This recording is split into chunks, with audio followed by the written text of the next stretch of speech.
Alors bonjour tout le monde, j'espère que vous allez bien et que vous êtes en parfaite santé.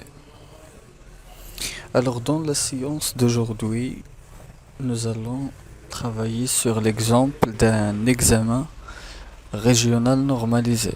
Évidemment que cette vidéo est destinée aux élèves de la troisième année collège. L'exemple sur lequel nous allons travailler est l'exemple de l'examen régional de la région Casablanca de l'année 2018. Alors tout d'abord, on commence par le texte de base. D'ailleurs, vous pouvez stopper la vidéo comme ça pour lire à 2 ou à 3 reprises le texte, comme ça pour que ça soit facile pour vous de lire le texte, d'identifier les éléments de réponse de la partie de compréhension. Alors vous pouvez mettre une petite pause à la vidéo comme ça et lire à tête reposée le texte. Et d'ailleurs vous pouvez aussi le télécharger sur la description. Vous allez trouver le lien de la vidéo, comme ça vous pouvez télécharger le document PDF et lire le texte.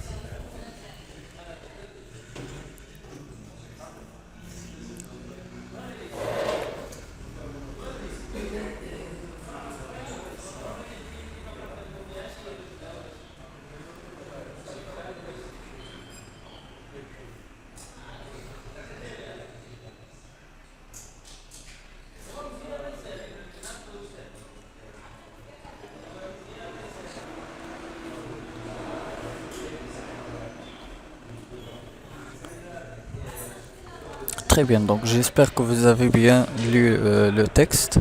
Maintenant, on va passer aux questions de compréhension.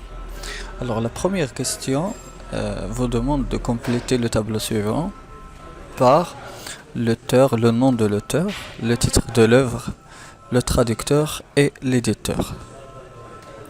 Ces éléments de réponse que vous avez dans le tableau, vous allez les trouver dans la partie source. Ici tout en bas vous avez toutes les informations et c'est généralement le premier tableau que vous avez dans la question de compréhension. Vous trouverez les informations ici en bas dans la source.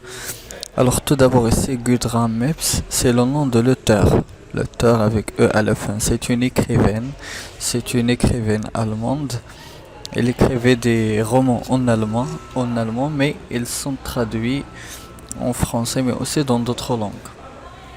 Alors le nom de l'auteur c'est Gudrun Mepps, écrivaine allemande. Alors on écrit le nom de l'auteur.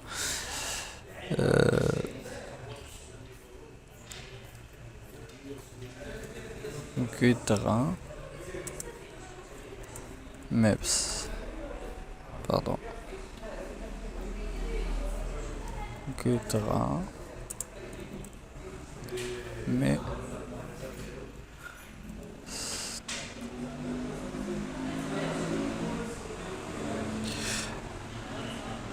Deuxième élément dans le tableau, c'est le titre de l'œuvre. Quel est le titre de l'œuvre? Alors le titre de l'œuvre, vous l'aurez constaté, L'enfant de Dimanche. Dans les éléments de source, le titre de l'œuvre, il est généralement écrit en italique. Qu'est-ce que ça veut dire? Il est écrit en italique, il est écrit de cette façon, oblique. C'est pas comme le caractère du texte, mais il est écrit en italique. Alors le titre de l'œuvre c'est L'enfant de dimanche. Le titre de l'œuvre ou bien le titre de ce roman c'est L'enfant de dimanche. L'enfant de dimanche. D'ailleurs si vous avez lu le texte, vous allez remarquer, vous allez savoir pourquoi le titre c'est L'enfant de dimanche. Parce que le personnage principal il est né le jour de dimanche. Ensuite le traducteur. Je vous ai dit tout à l'heure que le nom ou bien l'écrivaine c'est une écrivaine allemande. Elle écrivait ses romans en Allemagne, mais elles sont traduites en français. Alors qui a traduit ce roman L'enfant de dimanche en français? C'est le traducteur Rémi Laurillard. C'est un autre écrivain français. Écrivain français, Rémi Le Réard a traduit L'Enfant de Dimanche en français. Parce qu'à la base, il est écrit en allemand. Alors, Rémi Le Réard.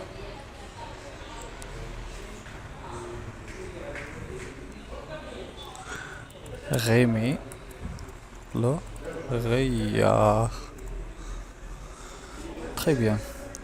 Enfin, vous avez l'éditeur. L'éditeur ou bien la maison d'édition. La maison d'édition qui a publié ce livre, c'est l'édition Gallimard. C'est l'édition Gallimard. Vous pouvez ajouter l'année de publication ou vous pouvez vous contenter du nom de l'édition. Très bien, donc là c'est la première question, c'est clair. Maintenant on va passer à la deuxième question. Où réside le personnage principal? Où réside, c'est-à-dire résider, c'est-à-dire habiter. Où habite, autrement dit, où habite le personnage principal? Alors le personnage principal, j'espère que vous avez bien lu le texte. Le personnage principal, c'est une petite fille qui habite dans un orphelinat, ou bien ce que l'on appelle le foyer d'orphelin. Alors, qu'est-ce que ça veut dire le foyer d'orphelin? En quoi consiste-t-il? D'ailleurs, vous allez trouver la réponse dans le dernier paragraphe. La maison est une de ces maisons de l'ancien temps avec un bout de parc tout autour. Autrefois, ça s'appelait villa. Maintenant, on l'appelle foyer d'orphelin. Le foyer d'orphelin, c'est le lieu où résident les enfants qui n'ont pas de parents, ou bien qui ont été abandonnés par leurs parents, etc. Et donc fait partie le personnage principal de l'œuvre. Alors le personnage principal, il habite ou bien il réside dans un foyer d'orphelins. Alors on va dire, il réside, il réside dans un foyer, d'orphelins. Orphelin. Très bien. Donc ça c'est la deuxième question. La troisième question vous demande le personnage connaît-il les raisons pour lesquelles il a été abandonné? Est-ce que le personnage principal connaît les raisons pour lesquelles ses parents l'ont abandonné? Est-ce qu'il sait pourquoi ses parents l'ont abandonné? D'ailleurs, la même chose, vous allez trouver aussi la réponse dans le texte. Il dit: je suis au foyer depuis déjà très longtemps, ensemble depuis toujours, parce que quand je suis né, mes parents n'ont pas pu me garder. Voilà. D'abord, mes parents, ils n'ont pas pu me garder, c'est-à-dire ils m'ont abandonné. Pas pu ou pas voulu, pourquoi? On me l'a pas dit. Pas vraiment. Donc il ne sait pas vraiment pourquoi il a été abandonné. Donc la réponse, c'est non. Il ne connaît pas les raisons pour lesquelles il a été abandonné. Ce que vous allez faire,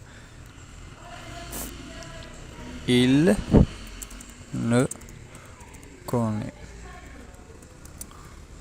pas les raisons pour lesquelles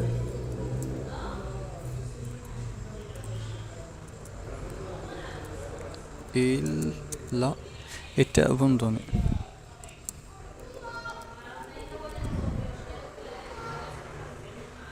Le personnage, quand on dit il a été abandonné, c'est-à-dire on parle ici de personnage. Parce que c'est vrai, on sait que c'est pas un garçon, c'est une fille. Mais ici, on ne parle pas de la fille, on parle du personnage d'une façon générale.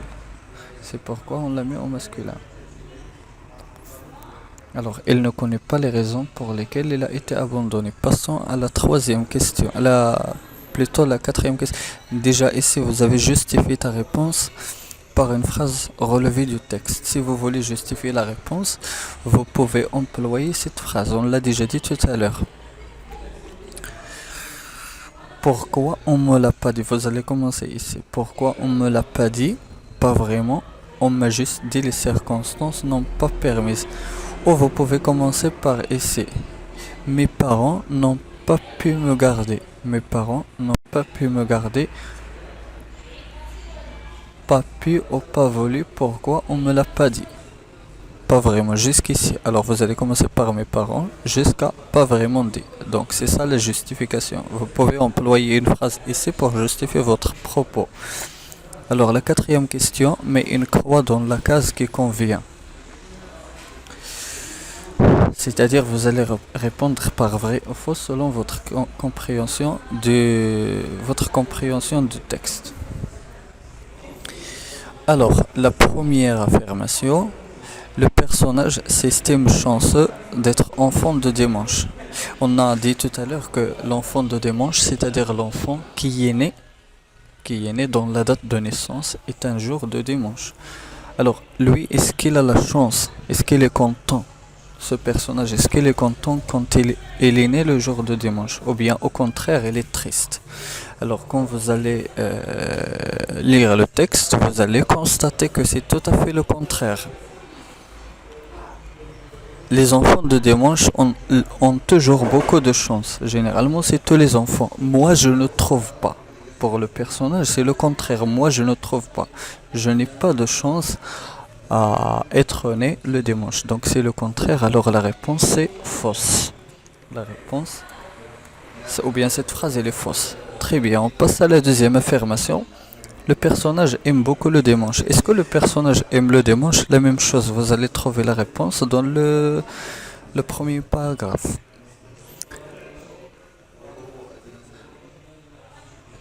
Alors qu'est-ce qu'il dit?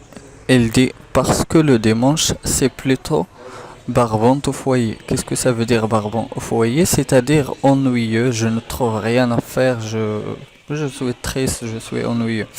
Alors, au contraire, ce personnage, il déteste le dimanche. Donc, cette phrase, cette affirmation aussi, elle est fausse. Il n'aime pas le dimanche. Il aime les autres jours de la semaine, mais il déteste le dimanche. Parce que le dimanche, il est seul dans son foyer, etc. Alors, le personnage est un garçon. Est-ce que le personnage est un garçon? Vous allez le voir dans ce paragraphe. Est-ce que c'est un garçon ou bien une fille? Vous allez le trouver ici. Il ne voulait pas peut-être de fille. Ses parents. Ici, il parle de ses parents. Elle, c'est une fille, mais ses parents, ils ne voulaient pas de fille. Alors voici le premier indice que c'est une fille. Je ne trouve pas ça juste. Avant que j'étais encore plus petite. Deuxième indice, petite. Petite, c'est adjectif qualifié la fille. Donc, est-ce que le personnage est un garçon? La réponse c'est non. C'est pas un garçon, mais c'est une fille. C'est pas un garçon, mais c'est une fille. Alors on écrit la réponse. Cette réponse elle est fausse. Très bien. Dernière affirmation, le personnage n'a pas de famille. Est-ce que le personnage n'a pas de famille? Alors la réponse, c'est si le personnage est là une famille, et là ses parents. C'est parce que ses parents sont morts. Les parents de ce personnage ne sont pas morts. Ou du moins, il n'est pas cité dans le texte comme quoi ses parents sont morts. Mais ils l'ont abandonné. Juste ses parents l'ont abandonné pour des raisons que lui il ne connaît pas. Alors ses parents ils ne sont pas morts, ils existent toujours. Donc mais il ne vit pas avec sa famille. Il ne vit pas avec sa famille, il n'est pas avec ses parents, ils l'ont abandonné. Donc le personnage n'a pas de famille, c'est vrai. Le personnage n'a pas de famille, c'est-à-dire il ne vit pas avec sa famille. Si, il a une famille, mais il n'habite pas avec eux. Il habite dans une maison d'orphelinat. La réponse, c'est vrai. Cinquième question de compréhension. Choisis la bonne réponse. Le dimanche, c'est barbant au foyer. Qu'est-ce que ça veut dire? Est-ce que c'est ennuyeux au foyer, ou bien c'est triste, ou bien la fête au foyer? Alors, quand vous allez chercher le synonyme de barbant, vous allez trouver, ça veut dire ennuyeux. Alors la réponse c'est la première. Barbant au foyer, c'est-à-dire ennuyeux. V. Choisissez cette réponse. Très bien. Question 6. Quel sentiment éprouves-tu à l'égard de ce personnage? Justifie ta réponse. Alors là, c'est une opinion personnelle. Chacun répond à sa façon. Est-ce que quel est votre sentiment à l'égard de ce personnage? Est-ce que vous aimez ce personnage? Est-ce que vous avez ressenti la pitié envers ce personnage? Est-ce que vous détestez ce personnage? Etc. Alors d'ailleurs, vous allez exprimer votre sentiment, votre point de vue à l'égard de ce personnage et justifier votre réponse. Par exemple, j'aime beaucoup ce personnage parce que il a de la patience, etc. Donc chacun répond à sa façon. La dernière question de la compréhension, c'est généralement comme ça. On vous demande votre point de vue. Très bien. On passe maintenant à la langue et communication. Les questions de langue. La première question relève dans le texte deux conjonctions de coordination et de quel rapport expriment-ils? Donc on a déjà parlé des conjonctions de coordination, mais ou et donc hors écart. Donc vous allez les chercher, les identifier dans le texte et dites quel rapport ils expriment. Alors, je suis un enfant de dimanche parce que le jour de ma naissance était un dimanche. À ce qu'on me dit, les enfants de dimanche ont toujours beaucoup de chance. Moi, je ne trouve pas parce que le dimanche, c'est plutôt la barbante au foyer. En semaine, ça va. De toute façon, on a la classe et puis des devoirs et puis encore. Donc, vous pouvez ajouter ce i. Les conjonctions de coordination, il y a i. Et. Il y a et. Il y a aussi cette conjonction et. D'accord. Vous devez trouver une deuxième. Vous avez mais. Très bien. Donc, voici deux conjonctions de coordination. Alors, et la première, qu'est-ce qu'elle exprime? La première, elle exprime, on a déjà travaillé sur ça, l'addition, on appelle ça, et on appelle ça l'addition, c'est-à-dire on ajoute quelque chose. Deuxième conjonction de coordination, c'est mais.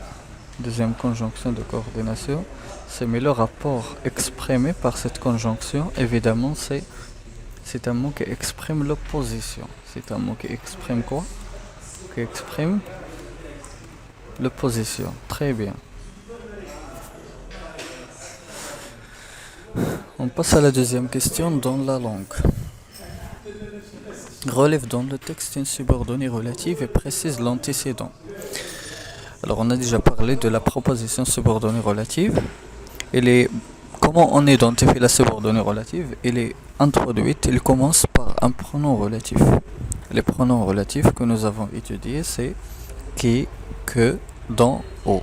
Je répète, qui, que, dans, au. Donc on va chercher est-ce qu'on a une proposition subordonnée relative dans le texte.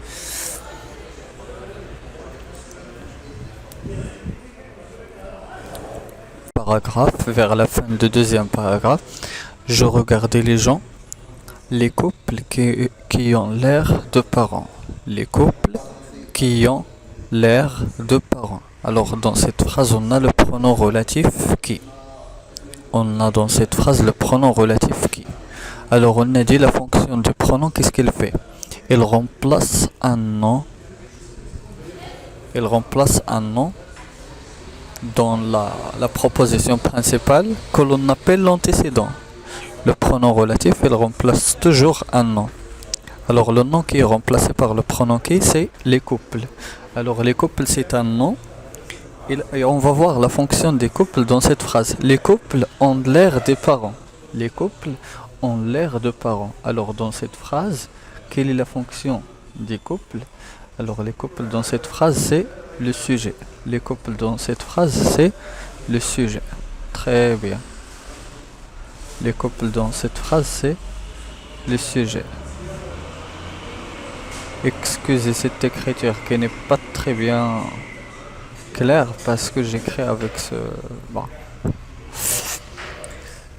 Alors les couples dans cette phrase, c'est le sujet. C'est pourquoi on a utilisé le pronom relatif qui. Si c'était une autre fonction, on va utiliser un autre pronom. D'ailleurs, on a parlé des fonctions des pronoms relatifs. Très bien. Alors maintenant, on va voir La question suivante. J'aimerais souvent pouvoir aller en classe parce que le dimanche, c'est barbant au foyer. Tout d'abord, délimite la proposition subordonnée, elle est décrochée. On a dit quand on parle de la proposition subordonnée, que ce soit relative ou complétive ou circonstancielle, il y a toujours une proposition principale et une proposition subordonnée, c'est-à-dire deux phrases simples, une proposition principale et une proposition subordonnée. Alors délimiter la subordonnée. Délimiter, c'est-à-dire elle commence où, il se termine où. C'est ici, dans cette phrase. J'aimerais souvent pouvoir aller en classe. Donc voici la première phrase. J'aimerais souvent aller en classe. La première phrase. J'aimerais souvent pouvoir aller en classe. Délimite la proposition subordonnée. Alors la deuxième proposition, parce que le dimanche c'est barbant au foyer. Alors on a deux propositions. La première, proposition 1. Ça c'est la proposition 1. Proposition 1. Et ça, c'est la proposition 2. La proposition 2. Alors nous, on doit délimiter la subordonnée. La proposition subordonnée. Alors la première, c'est la proposition principale. La première, on l'appelle la proposition principale. Ça s'appelle la proposition principale. Bon, vous savez de quoi il s'agit. Ça va pas être très clair en l'écrivant comme ça. Mais l'essentiel, c'est la proposition principale. La deuxième, c'est la proposition subordonnée. On appelle la deuxième proposition subordonnée. Très bien. B. Précise le type de cette subordonnée. Le type de cette subordonnée, nous avons parlé de trois types de subordonnées. La subordonnée relative, la subordonnée complétive et la subordonnée circonstancielle. Dans ce cas, cette phrase, comment on identifie le type de subordonnée? On doit voir les subordonnants. Le subordonnant dans cette phrase, c'est quoi? C'est quoi le subordonnant dans cette phrase? Parce que. Dans cette phrase, le subordonnant, c'est parce que. Très bien. Alors, la nature de ce subordonnant, c'est un mot qui exprime quoi? Il exprime la cause. Alors, on appelle cette subordonnée la subordonnée circonstancielle de cause. On appelle ça? Très bien. La question, ou plutôt C, réécrit cette phrase en utilisant un autre subordonnant pour exprimer la même idée. Alors, ce que vous allez faire tout simplement, vous allez remplacer ce subordonnant par un autre qui a le même sens. Vous avez plusieurs choix. Vous pouvez écrire, par exemple, il faut changer cette couleur. Vous pouvez le remplacer par puisque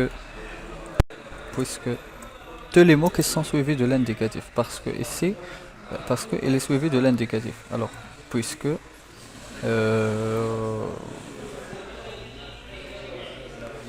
car, vous pouvez employer car parce qu'il y est déjà, etc. Donc vous avez plusieurs choix. Très bien. Puisque car le dimanche c'est barbant au foyer. Il est suivi de l'indicatif. Alors la question 4 relève dans le texte un moyen qui exprime l'exclusion. On a déjà parlé de l'inclusion et l'exclusion. L'inclusion, c'est-à-dire elle fait partie d'un ensemble. L'exclusion c'est le contraire. On exclut, on fait sortir un élément dans un groupe. Alors l'élément de l'exclusion dans cette phrase, le mot qui exprime l'exclusion ou plutôt dans ce texte, c'est le suivant, sauf le dimanche. Tous les jours, c'est un ensemble, à l'exception de sauf le dimanche. Le mot qui exprime l'exclusion, c'est le dimanche. Très bien. Maintenant, la question suivante.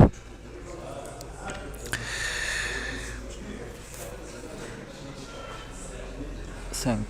Certains parents abandonnent leurs enfants parce que les circonstances n'ont pas permis de les garder. Alors comme dans le texte, il y a des parents qui abandonnent leurs enfants. Ils ne gardent pas leurs enfants. Alors formule une concession suivie d'une réfutation à propos de cette confirmation.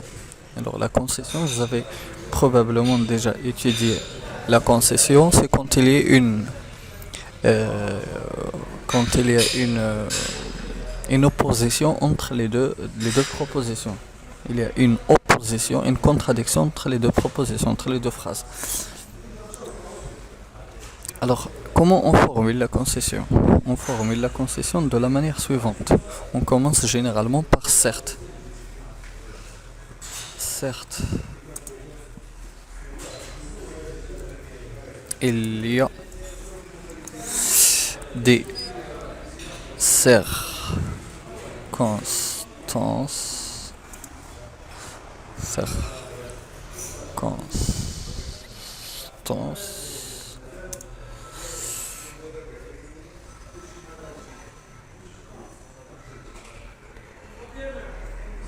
qui rendent difficile de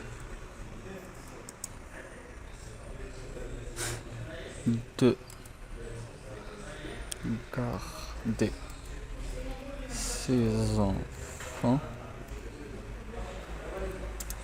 Certes, il y a des circonstances qui rendent difficile de garder ses enfants. C'est-à-dire, par exemple, les prix ont augmenté, etc. Mais, certes, mais les parents doivent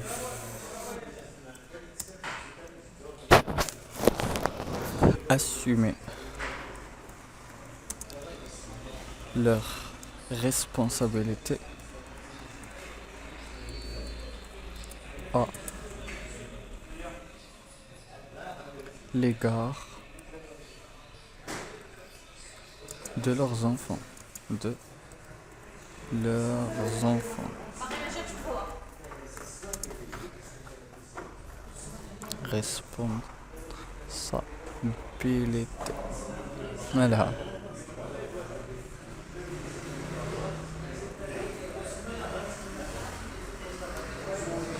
On n'a pas besoin de S.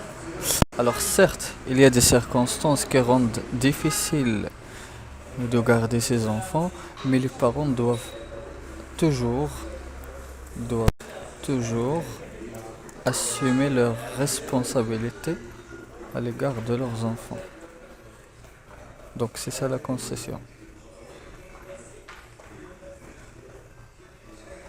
C'est-à-dire les parents, ils doivent être responsables. Ils ne doivent pas laisser les parents, même s'il est difficile de les garder, mais ils doivent être responsables. Il y a des circonstances qui rendent difficile de garder ses enfants, mais les parents doivent toujours assumer leurs responsabilités à l'égard de leurs enfants. Très bien, donc on a fini avec les questions de compréhension. La production écrite, d'ailleurs, vous pouvez la faire, alors la consigne, elle vous demande bon, tu as rencontré un enfant orphelin qui vit dans des conditions difficiles. Raconte dans un récit d'environ 12 lignes dans quelles circonstances il vivait, la réaction envers lui et les sentiments que tu as éprouvés à son égard.